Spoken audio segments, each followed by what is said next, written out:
2014 को 30 वर्ष के बाद पहली बार स्पष्ट बहुमत की केंद्र सरकार बनती है। राष्ट्रपिता महात्मा गांधी जी ने 1909 में हिंद स्वराज पुस्तक लिखी। उन्होंने एक परिकल्पना किया कि शासन सुशासन सुराज ऐसा चलना चाहिए जो सबका सर्वोदय कर सके, सबका उत्थान कर सके। और उसी राष्ट्रपिता महात्मा गांधी के सर्वोदय के विचार पर पंडित दीनदयाल उपाध्याय जी ने अंत्योदय रखा। अंत्योदय का अर्थ होता है प्रधानमंत्री मोदी जी के शासन दर्शन में कि अंतिम पायदान पर समाज के सबसे कमजोर व्यक्ति का उत्थान, अंत्योदय। और यह सबका साथ, सबका विश्वास, सबके प्रयास के आदर्शवाद के अनुरूप है। मोदी जी ने अंत्योदय के दृष्टिकोण का केवल भौतिक उपलब्धियों तक नहीं रखा कि आपको उन्होंने कुछ दे दिया यही पर्याप्त है। समाज के गरीब तबके को उन्होंने सम्मानजनक स्थान भी देने का काम किया अपने कालखंड में, भौतिक साधन के साथ साथ भी।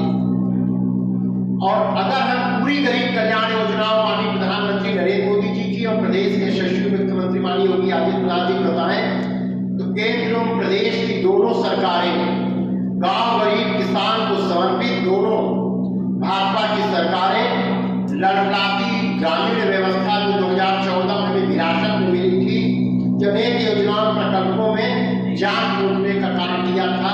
इन दोनों योजनाओं में भारत की विकास यात्रा 70 साल, कांग्रेस के 55 साल प्रचंड बहुमत की सरकार। लेकिन जब माननीय प्रधानमंत्री जी 26 मई 2014 को भारत के प्रधानमंत्री बने और 15 अगस्त 2015 को लाल किले की प्राचीर से माननीय प्रधानमंत्री जी ने घोषणा की कि देश के 18,000 गांव को उन्होंने सर्वे कराया। 70 साल बाद 18,000 गांव में बिजली नहीं थी और उसी लाल किले की प्राचीर से उन्होंने घोषणा की 1000 दिन के अंदर हम इन 1000 गांव में बिजली देने का काम करेंगे। 15 अगस्त 2018 को घोषणा होती है। 1000 पूरा होने के 12 दिन पूर्व ही माननीय प्रधानमंत्री जी का इतना अच्छा संकल्प था कि जो उन्होंने घोषणा की थी 15 अगस्त 2015 को लाल किले की प्राचीर से 28 अप्रैल 2018 को मणिपुर के निशान अंतिम गांव में बिजली देकर के उन्होंने इस संकल्प को पूरा करने का काम किया था। यह है प्रधानमंत्री की गरीब की झोपड़ी में रोशनी पहुंचाने का। सौभाग्य योजना ऐसे गरीब जो झोपड़ी में रहते हैं, गरीबी में रहते हैं, जो कनेक्शन नहीं ले सकते थे, सौभाग्य योजना के तहत 3 करोड़ घरों में भी बिजली का बल्ब जलाने का काम गरीब की सरकार, मोदी जी की सरकार, एक गरीब घर में पैदा हुए माननीय नरेंद्र मोदी जी की सरकार ने करने का काम किया था। देश के प्रधानमंत्री के रूप में माननीय राजीव गांधी जी ने कहा था कि केंद्र से अगर 1 रुपया चलता है तो गरीब तक 10 पैसा पहुंचता है, 90 पैसा भ्रष्टाचार की भेंट चढ़ जाता है। लेकिन आपके गरीब की सरकार, एक गरीब परिवार के बेटे को जब नेतृत्व मिला तो 2019 में अंतरिम बजट में माननीय प्रधानमंत्री जी ने किसान सम्मान निधि लाई। प्रति वर्ष 2-2 रुपए 3 किस्त में 6,000 रुपए आज किसानों के खाते में जा रहा है ना। 6,000 रुपए तेज से बोले जा रहा है ना। 6,000 रुपए खाते में जा रहा है, लेकिन 1 पैसा भ्रष्टाचार की भेंट नहीं चढ़ रहा है।